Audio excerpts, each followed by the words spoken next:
Black hole. What is a black hole? Now, after the recent discovery of black hole, everyone is curious to know what exactly is black hole, how exactly they are formed, and why is it black. So in today's session, we are going to learn how black holes are formed and why are they black. So let us start. Now, when a star is alive, what happens?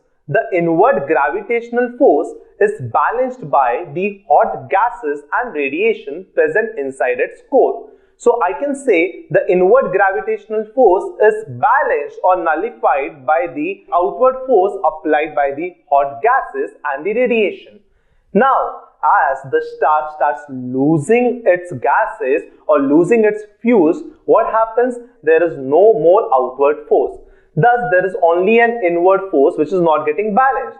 Thus, the star starts shrinking under its own gravity.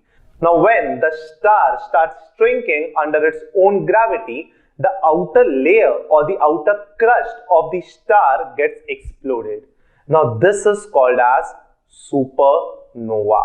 Now, it is believed that if the mass of the star is 20 times greater than the mass of our sun, then it forms a black hole.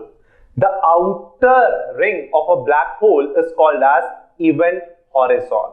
Now, black hole attracts each and everything, means each and everything around it gets attracted or gets inside the black hole. Not even a light can escape out of a black hole. So even light cannot escape. That is the reason black hole appears to be black.